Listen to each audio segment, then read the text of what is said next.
Welcome everybody to the weekly WP Roundup with BJ Keeton. That's me, and every week we get together on Friday afternoon to talk about the best news, the best resources, and tutorials that were put together this week about WordPress so that we can all get together and kind of make the next week just a little bit better. All of the links that I'm talking about are in the description of this video. And so feel free to expand that and follow along whether you're on YouTube or Facebook. They're both there and they're the same. So feel free to throw any kind of comments that you have. We tend to try to have a pretty good conversation going on, ask any kind of questions you want, and we'll do our best to answer it. So like I said, welcome everybody and let's get into it. I see a couple of people, Devo, it's evening there. And see, Jazzy is from Iowa, Donald in Ireland. Just everybody is here. That's fantastic. I'm glad to see everybody being able to come in.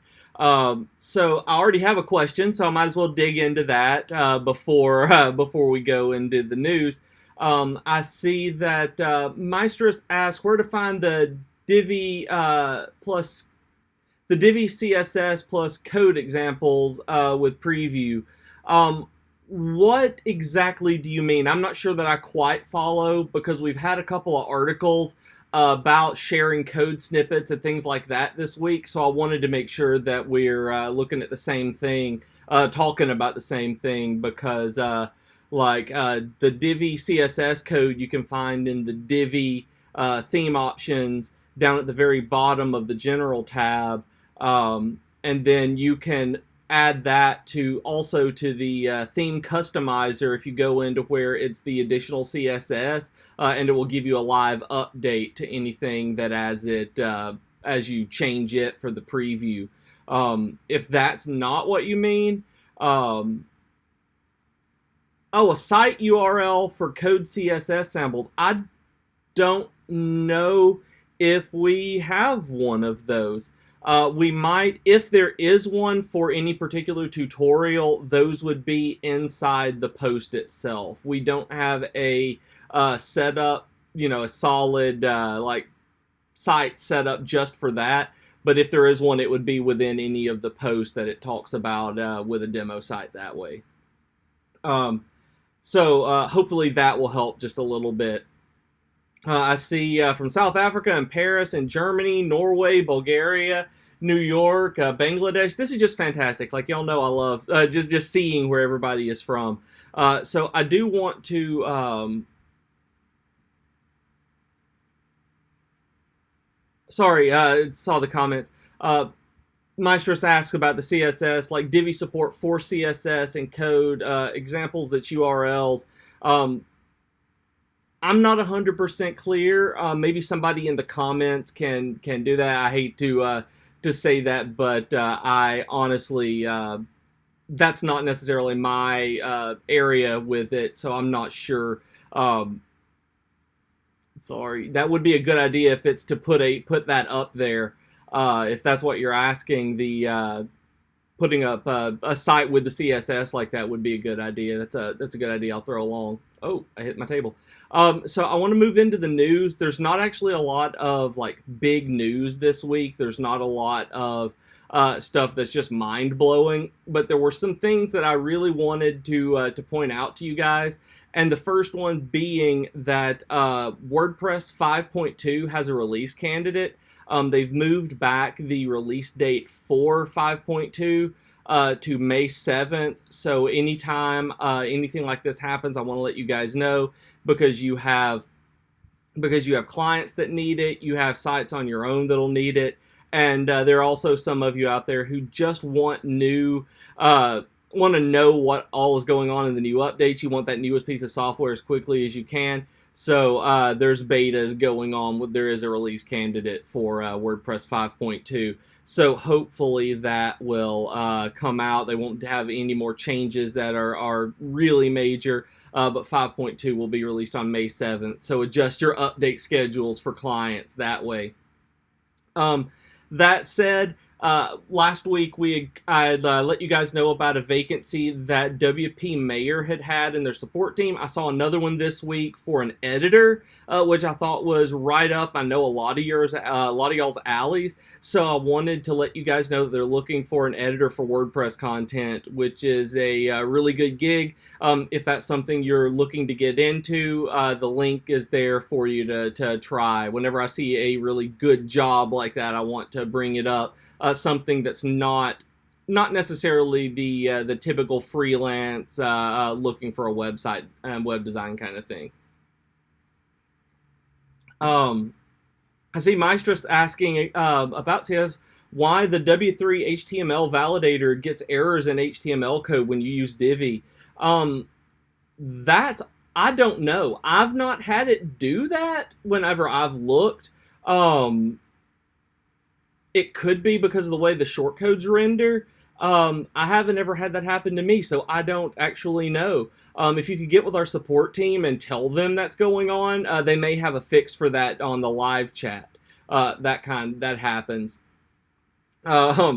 I see that Dave on YouTube says, let's get it right out of the way. What about Divi headers and footers? And now we've added a week to it. No, but for serious, we are working on that. I know somebody is going to ask that for real. Our headers and footers and theme builder and everything like that is coming soon. We are working on that.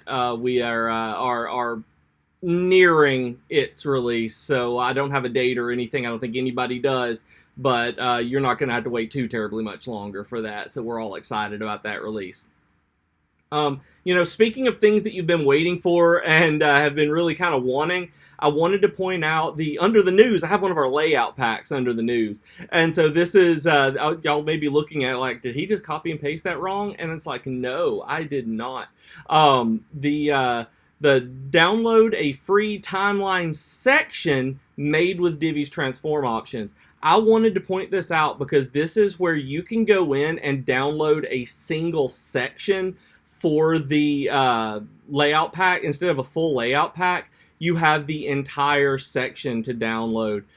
Instead of, you can go through the individual tutorial to get it, but you can also go in and grab the individual section. And I know that you guys have been wanting that kind of thing, that you're looking to download individual sections instead of entire pages or entire packs for different websites. So hopefully over the course of as we move forward with the tutorials, that when there's something like this, you'll be able to access that that section that's being built like that. So it's really cool. I thought y'all would like to know about that.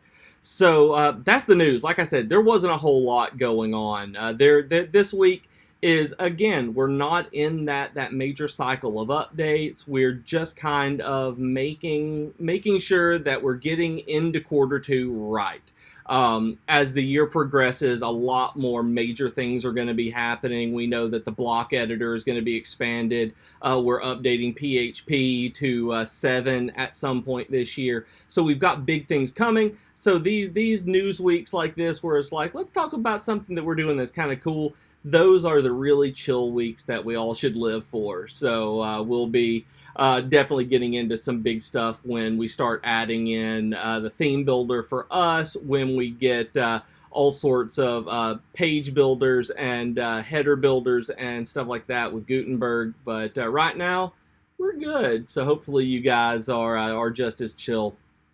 I see Maestros will write the support team about that. The live chat is very good for that. So if you ever have an issue with stuff like that, like the W3 validators, that's definitely a support question. And if you use and this may be the case for a lot of people watching, which is why I want to bring it up, if you're having issues like that, go into your back end and you can allow remote access for our support team that is just between our servers and you. It's just a token between you, and they can go in and look, which saves a lot of time, and you never have to leave your back end to put in that ticket, your WordPress back end. So make sure that you guys take advantage of that, because it speeds along the support process so much. Hopefully you guys will get that. So we'll take advantage of that rather. So I see Michelle O'Neill's asking about the headers and footers. Soon. Soon. No idea when that particular date is, but it will be soon. And MTech HD is asking about the mobile menu and that we need more styles for mobile menus. And I totally agree with you 100%. And that is why we are so excited for this theme builder, because within that we should be able to customize a lot more with the way that the mobile menus and things like that work. So we're just waiting and counting down the days, all of us. That will be great, because right now we rely on a lot of CSS to do things outside of the basics. If you're looking for more mobile menu stuff, there are plugins for that you can get that are third-party Divi plugins that work really, really well. You can search our blog for menu plugin or mega menu, things like that. But there is a plugin that I can think of off the top of my head called Divi Mega that is a really, really nice menu plugin for Divi. Moving into the tutorials, there was quite a bit this week on these. These were really neat, and they're not all tutorials that are like we do on the blog, where it's a step-by-step walkthrough of how to make this particular wonderful design that Donietta and Jason do. But one that Jason actually put out was how to share code and I cannot read today. How to share and style code snippets in Divi. And what this is whenever I read this, I couldn't figure out quite what it was that he was doing. And what's great about this is that I've always had issues, and it's funny that he wrote this, I'll tell you a story in a minute, but he wrote this, and this is so that you can display code snippets on your Divi site. That you can do it with gist, you can do it in Divi with the modules themselves, and it's really, really hard to do this sometimes, and he gives you some really easy ways so that you can do it, because embedding code in a website is kind of annoying if you've ever tried, because without the plugins especially, because the code will render rather than displaying. So Jason walks you through ways that you can actually display the code for people to copy and paste and use on their sites or in their projects without having to use a plugin, which I think is great. And what is hilarious is that I was working on an article that published this week on HTML, just basic HTML codes that everybody needs to know. It's on the blog, check it out, it's good stuff. But I couldn't get the code to display like I needed it to. I was having such a hard time getting the braces, the brackets to show. And I asked Jason, and he laughed, and it was because he had just turned this article in. He had written an article about what I needed from him earlier that week, and now it's published, so I had to get it out there, because I promise you 100% that it works, because I had to do it. So make sure that you check that out, because I didn't realize that there were the HTML encoders out there. Like, I can't remember even the name of it. I've got it bookmarked now, but I think it's Beautify HTML or something like that. I can't remember. I'd have to look through again. But there's a website you just copy and paste, and it gives you the encoded HTML so that it will render on the front end, and it's great. Like, it's awesome. I truly appreciate him for that, because he saved me a lot of headache this week, and I think that will save you a lot of headache as well. The second one under tutorials is how to use your website to get a job, and this one is different. Like, I thought there were a couple of things on here that everybody needs to keep in mind that we might not be keeping in mind and doing on our website. I mean, I hope everybody out there in this audience has gotten a job from your website. I mean, you're in web development, you're in technology, and you may be freelancing or for a design agency, And I'm going to assume that pretty much everybody has a website you've built showing off what you can do. But the first thing they say is make sure it's free of errors. The worst thing that you can do is to shoot yourself in the foot and make a potential employer or client not want you, is to have a huge error or just blatant mistake in your portfolio and profile website. So outside of that, they talk about being responsive to feedback. Which the way I look at this is that when people give you feedback on the way that the site works, not being able to find your projects, not being able to navigate well, kind of a user experience more so than design, take that feedback and try to apply that from the perspective of the potential employer, because you want to make it as easy as possible to find whatever it is that you want them to find. The third one they say is show you're a well-rounded individual.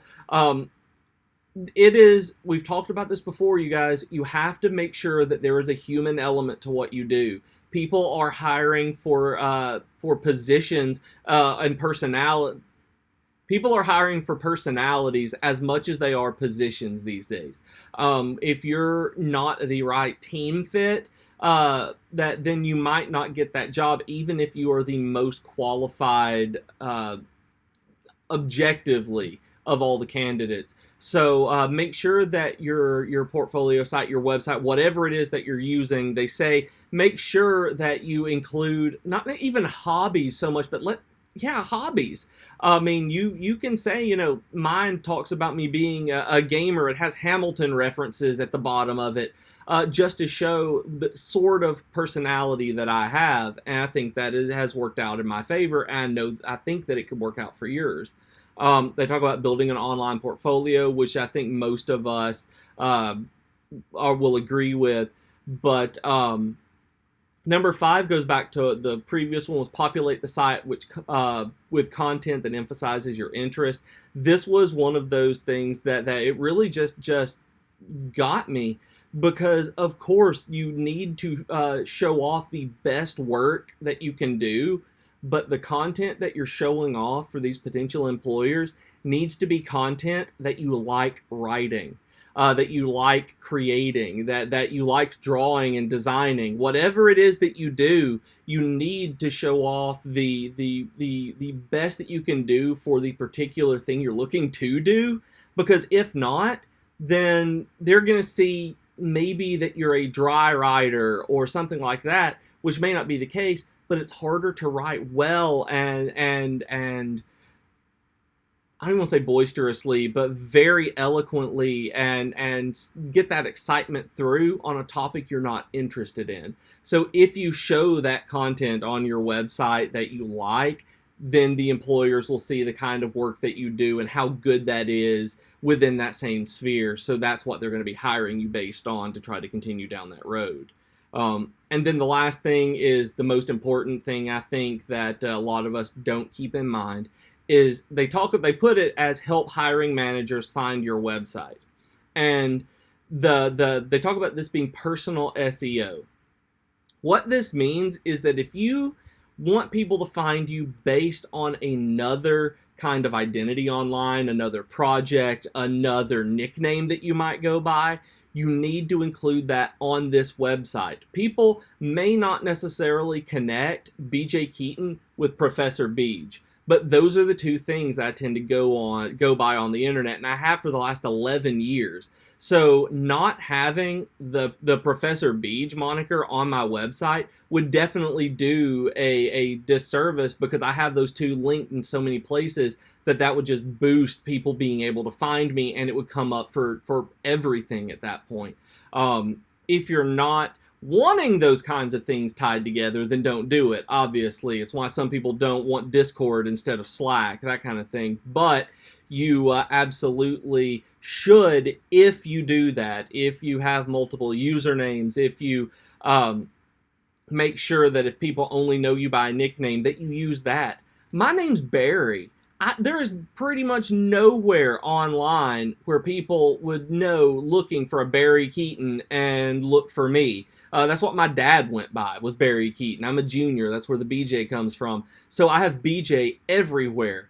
But you know, when I go to the doctor, it's Barry because that's what my given name is. So my nickname is on my website. So think about stuff like that. If your name is Daniel and you go by Dan and you want everybody to know you as Dan and find you as Dan, then if they find Daniel so-and-so, then why would they think that's you and consider it? So it's just one of those things to make sure that you are putting yourself out there right. And I like this article a lot, as you can tell.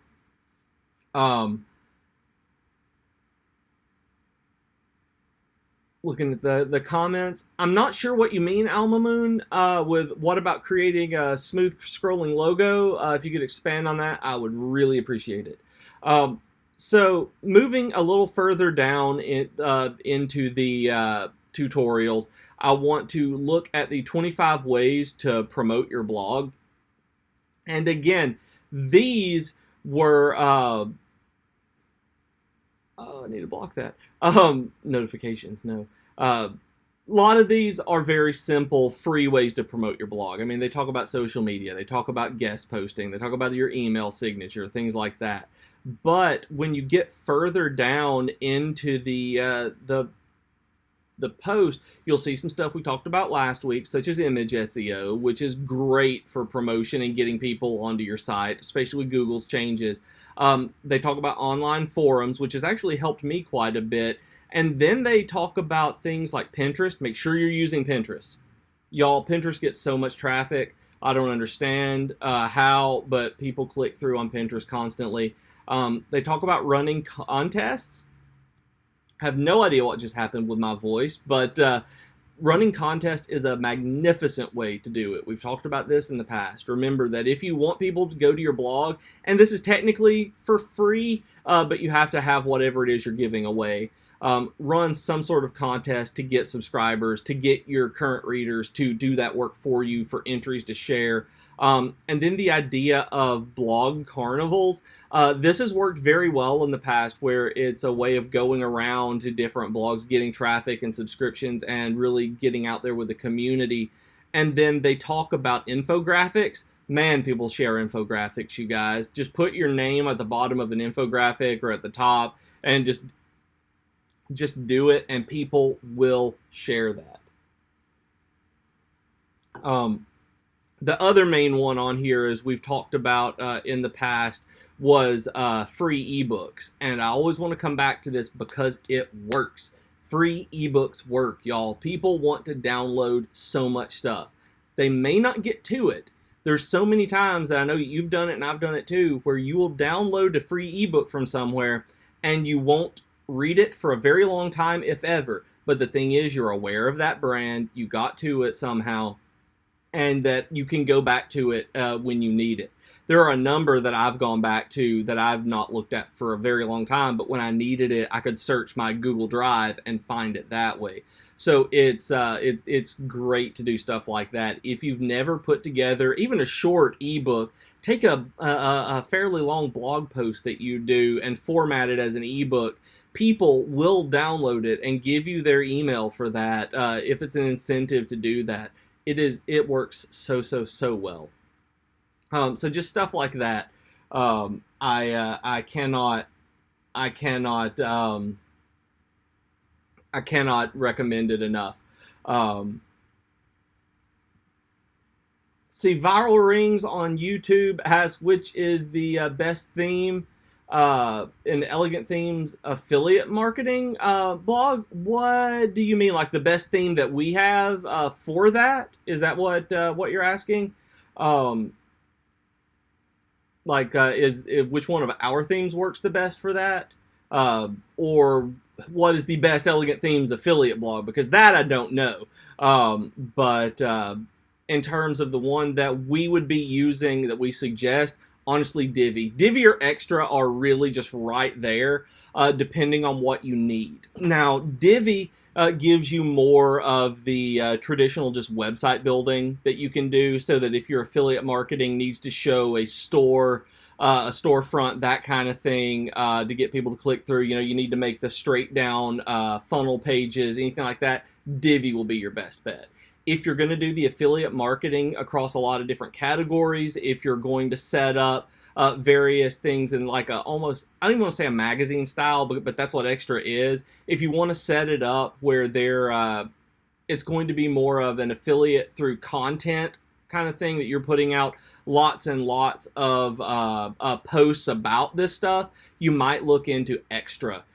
They both have their pros and cons, but Extra's category builder is magnificent. It's not implemented into the Divi builder yet, at least, but if it's going to be a blog where you separate it out into like categories from fitness and health to electronics and all of this other stuff, like, and talk about each one, Extra might be your best bet for that. It's a very good theme, especially for categorizing different stuff like that.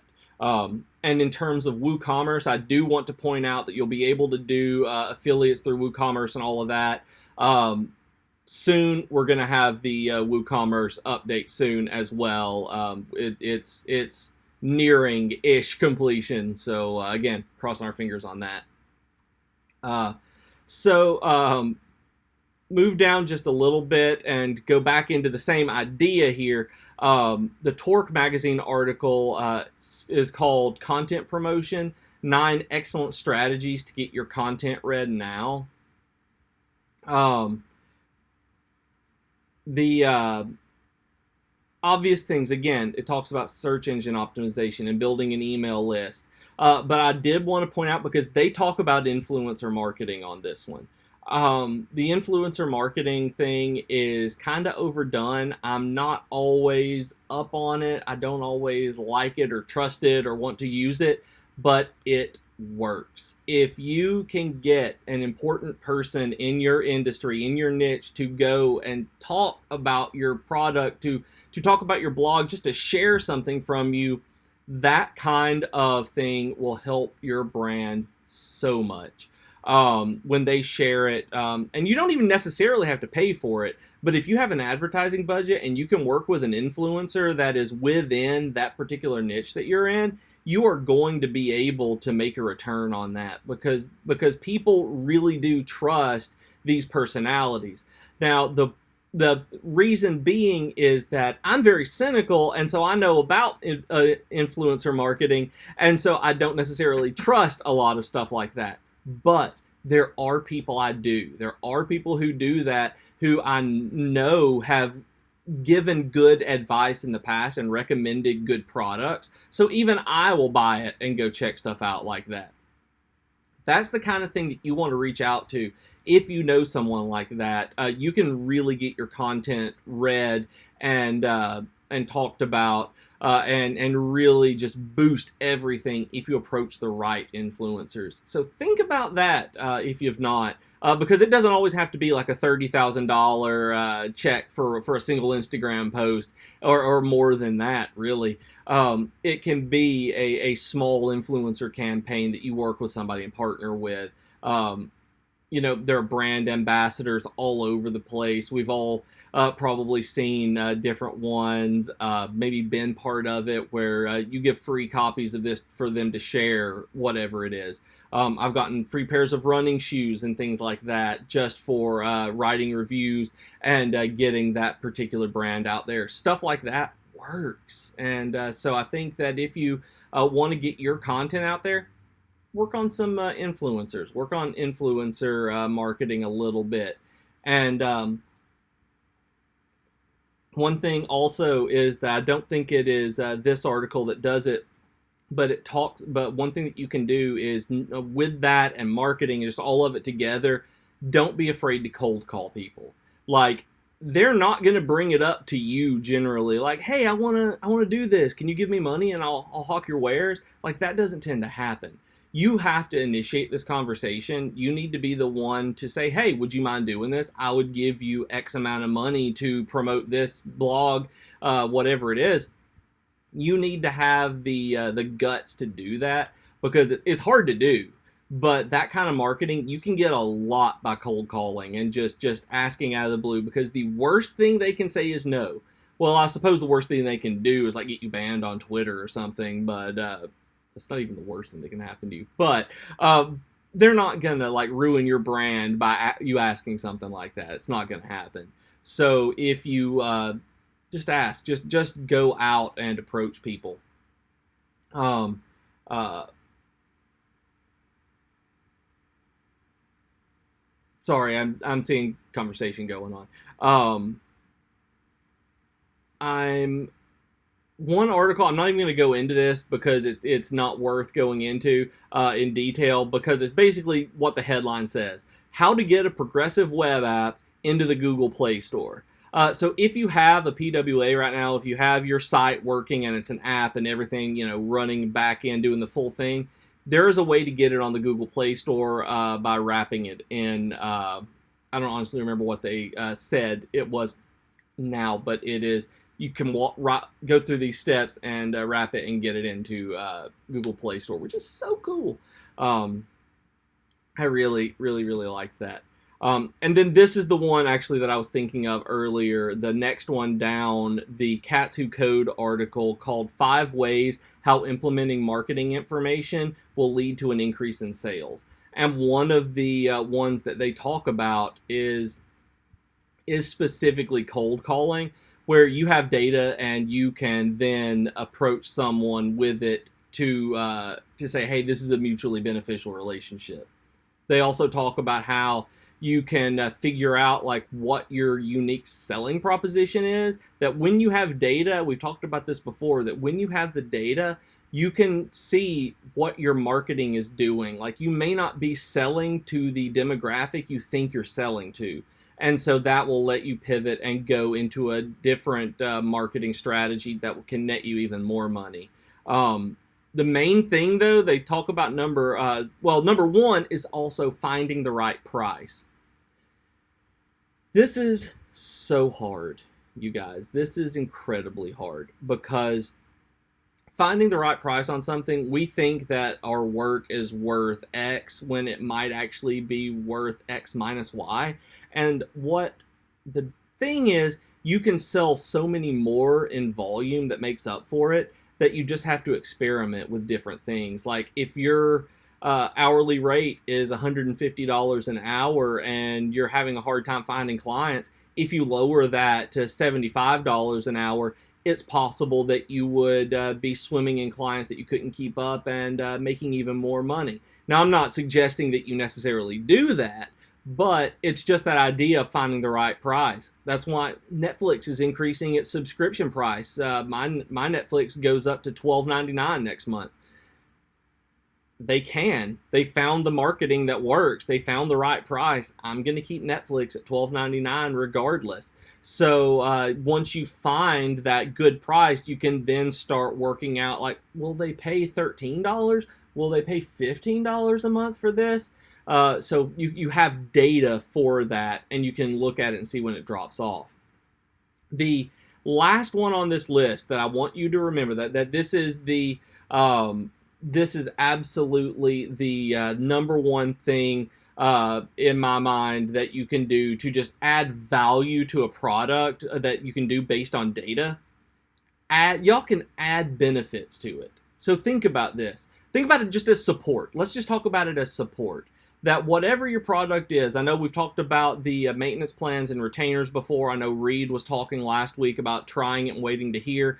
And they or maybe it was Donald, maybe I'm so sorry, but regardless of offering kind of an upsell to it, like if you have premium support, how many of you guys would pay for a product that you really, really like if you could get premium support that guaranteed you immediate access to the support team, no matter what it was? If you could always, pay the extra monthly fee, that you would pay that for no difference in the product, but be able to do something else with it. Like, those kind of benefits sell like hotcakes.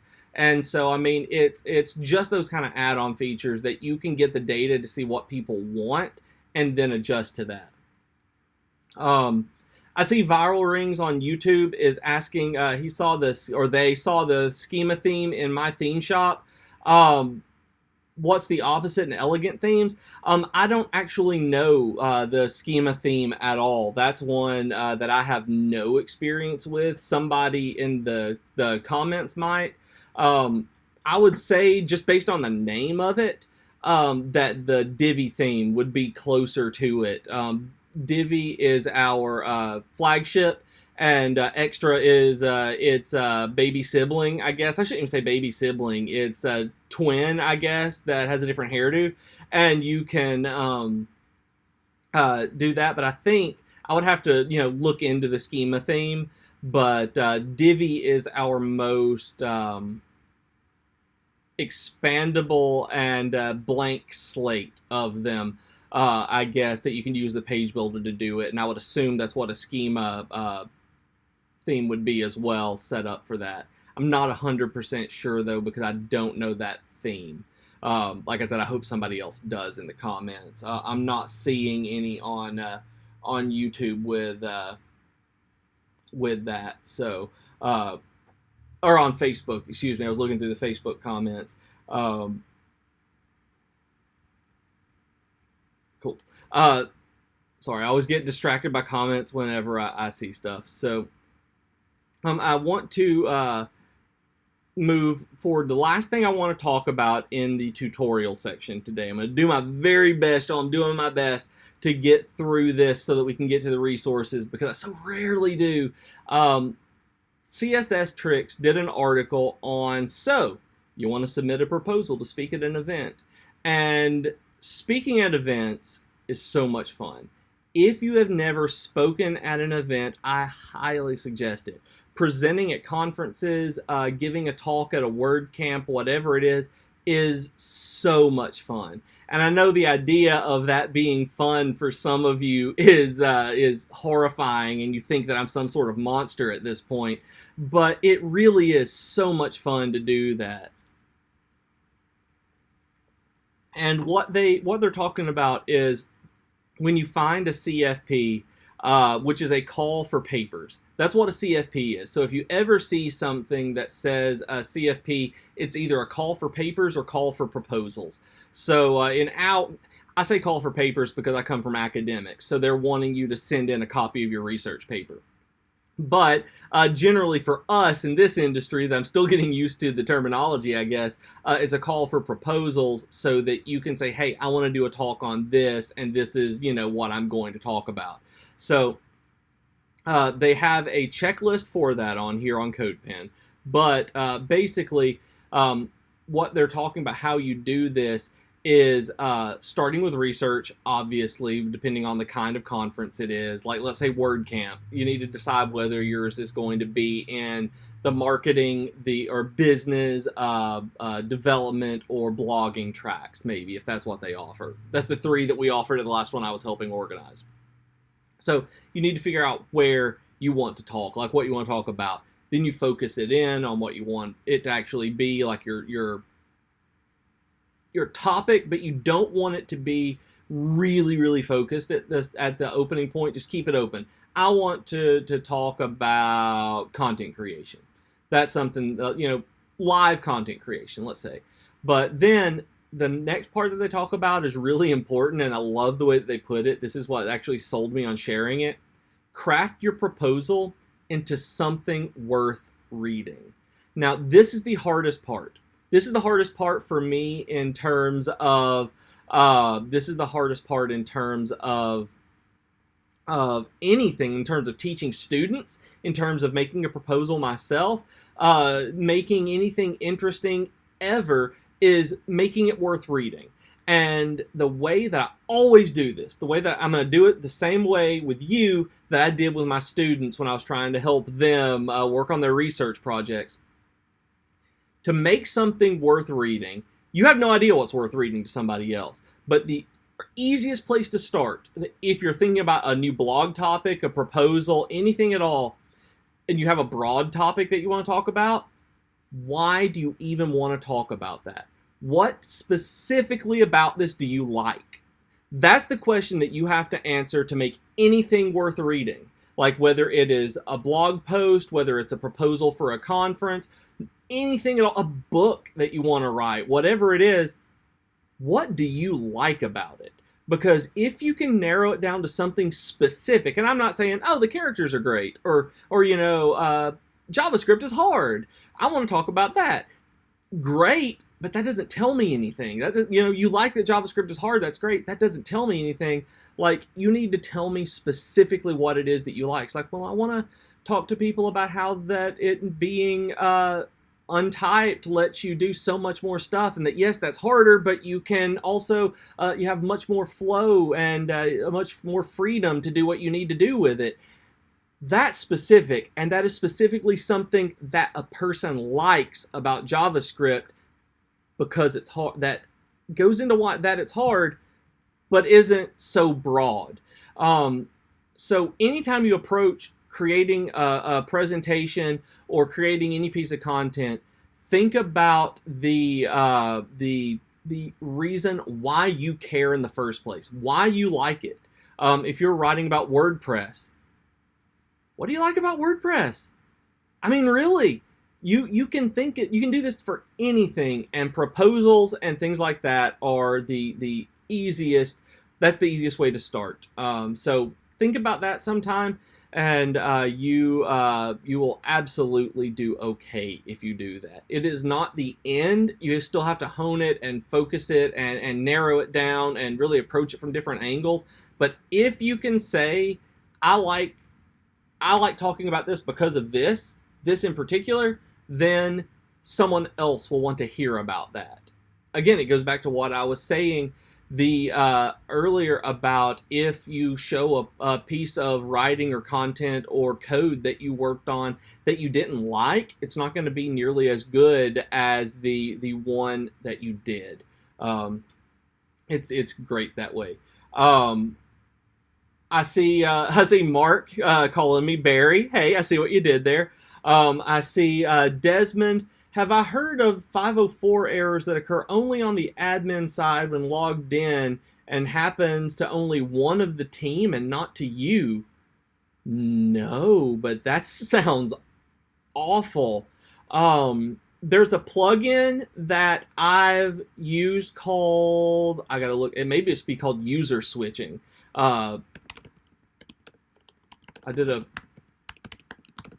article on it last year that that I'm going to share, Desmond, because use something like that to try. I've shared that in YouTube, and let me share that on Facebook as well. But it is the article. What that plugin does is let you stay logged in as your user, but you basically take on their role. So you're logged in as them with their permissions, but you can go back to yours at any point. So if it's something specific with, say, that user within the database, you would see that 504 through their eyes. You might have a corrupted database table or something. That's where I would go. Reed has a really good point on YouTube as well. You might want to check your all-in-one security. I would try. I don't know. This is bad practice. I'm just going to say that right now. Turning it off for a second and seeing if they still get that error. Because it could be your security plugin blocking them for some reason and giving that error.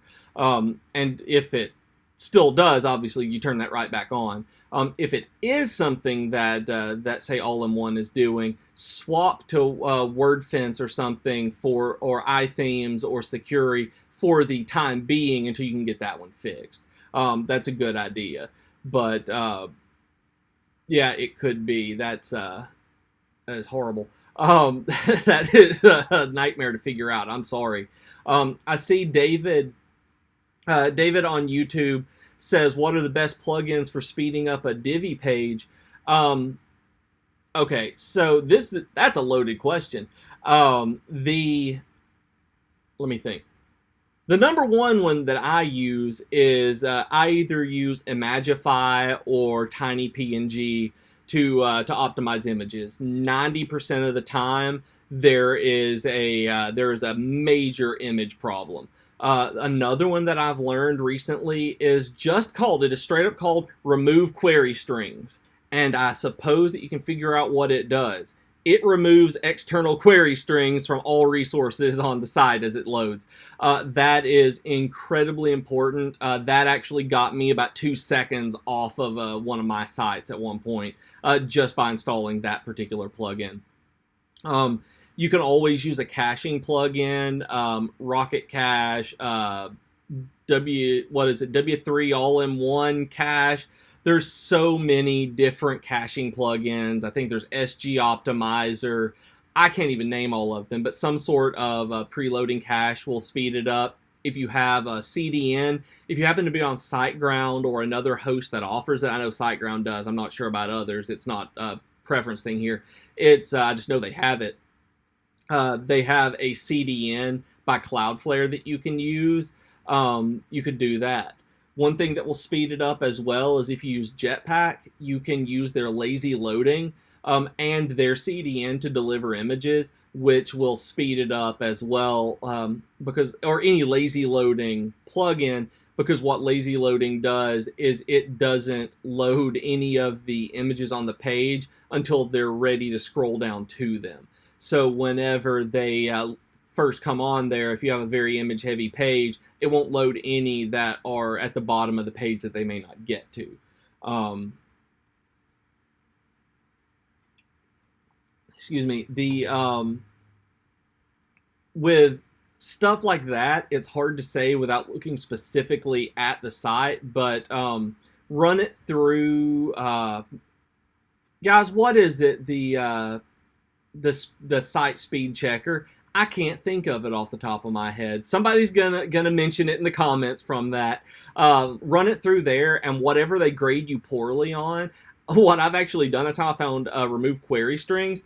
I just went and typed that into the WordPress plugin repository and found it, and it worked. Let me see if I can remember. I can't remember the name of that. Not speech checker. Pingdom. It's Pingdom. Is what I was thinking of. Tools.pingdom.com. But yes, Google Page Speed, like JL Web Creative said, is also one. Whatever they grade you poorly on, try to find a plugin specifically for that. Those are the main ones that I see that come up. Also, look in your Divi options. Go to the very bottom of the WordPress admin panel, go into Divi, and under the General tab, make sure the Minify JS and CSS files is checked. Make sure that option is enabled, because what that does is take all of the white space out of your JavaScript and CSS files automatically without having to do it. If that is not done, it will load it, and it takes just a little longer to load, so that can help speed things up as well. Additionally, if you're adding a lot of extra CSS on a page-by-page basis, if you're adding code specifically into individual modules on a page, you might think about adding it to your overall style sheet and start calling that with IDs and classes. That way it's not pulling individual pieces and loading them over and over and over again. That is also something to do with scripts. Anytime you can combine the use of scripts into a single call as opposed to doing it on a module by module or page by page basis, it's going to speed up your page load speeds. So if you only need it for one site, don't use it or only one page, don't use it in the head. If you have it, I've had people load the same snippet of JavaScript that is just a small like jQuery call, like for an on-click demand or command or something like that, but they loaded it only in the modules that needed it, and that is totally inefficient. That slows everything down. So make sure that you have combined all of yours into a well-crafted script so that you can have it load only one time when it's necessary to apply to everything that you need. That's what I've run into in the past. So hopefully some of that will help you speed things up a little bit.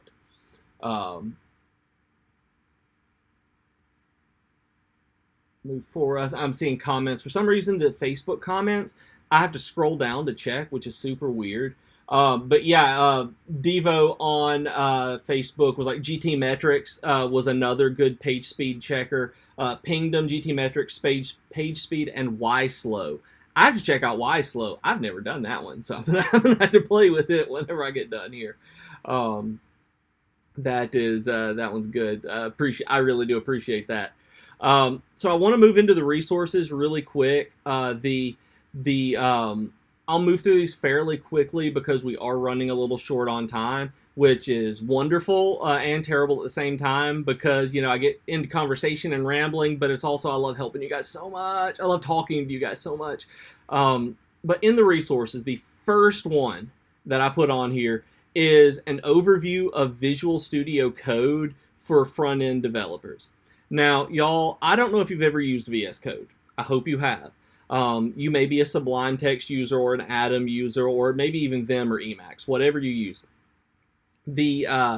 This particular article is great. It is going through telling you about VS Code because it has become my favorite of all the code editors since people made me start using it and made me aware of it.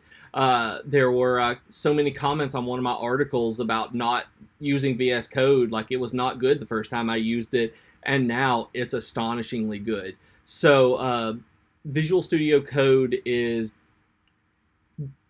one of the best code editors out there, and if you're a front-end dev, this goes through all the tools and ways that you can use it yourself.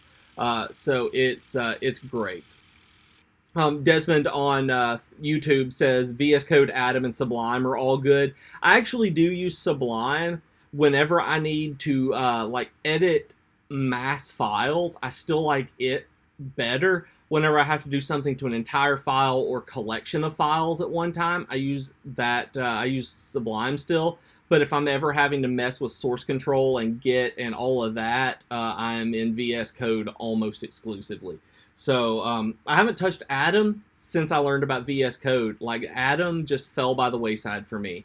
It just did not keep up with the extensions that VS Code has. Excuse me.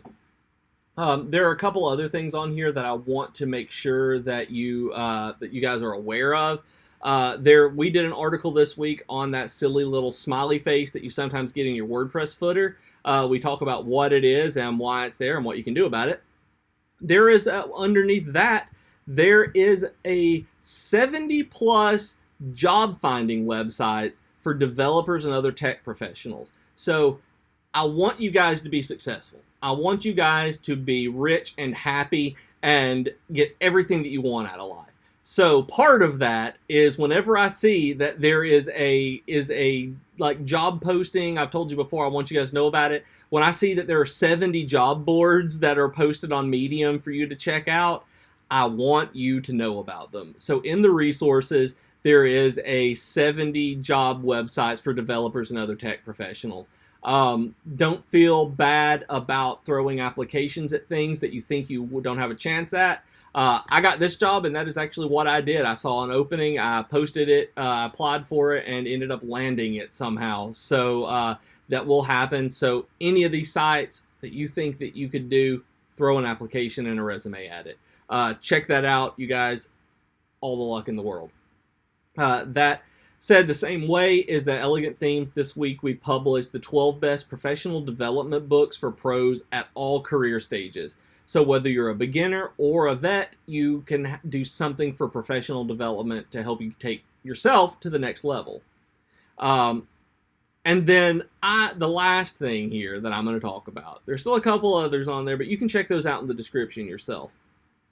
But The last thing here that I want to talk about. Oh, I see Portail is leaving. Bye, Portail. Hope you come back next week. I see Zakir on Facebook. So hi. The last one I want to talk about is the third from the bottom on resources. What? It's called How Real is Movie Hacking? And and this is just one of those resources that I put out there that is not quite WordPress related, but I guarantee that you're going to learn something from it. The reason being is I've been watching this series on Wired for a good long time. Every time my wife and I see one on YouTube, we stop and we watch it. It's a professional something looking at their field on in movies and TV. And there's some like surgeons looking, about medical TV shows, about lawyers looking at courtroom scenes, linguists. The best one by far is linguists. Is this linguist guy looking at accents in movies and how well they're done?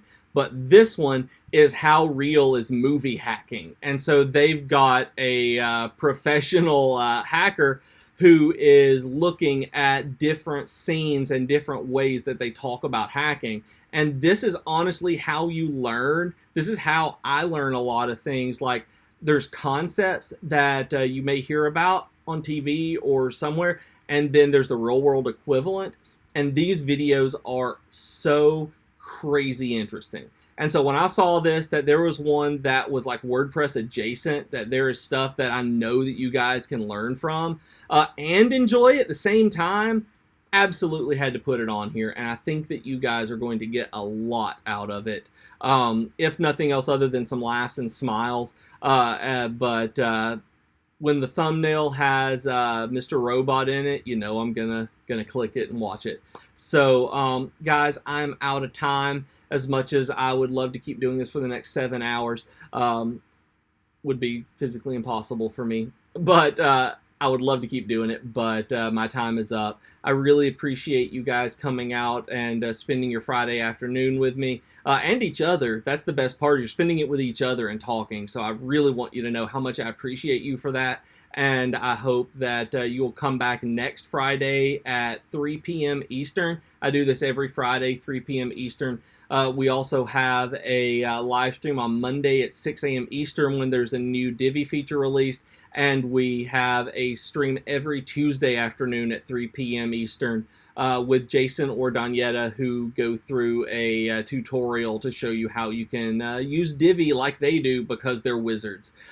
So I hope that you tune in for that. And make sure even if you subscribe to the page, they won't tell you about the notifications. They won't send you notifications for us going live. So you have to ring the bell on YouTube or click the button on Facebook and tell them that you want to be notified when we go live. So if y'all would do that, I would love you forever. But I'm going to love you forever anyway, and so that would just be icing on the cake. So really appreciate you guys. I will see you next Friday afternoon, and I will see you guys. I see people calling me Barry at this point, which is just absolutely wonderful. I'll talk to y'all later. Bye, everybody.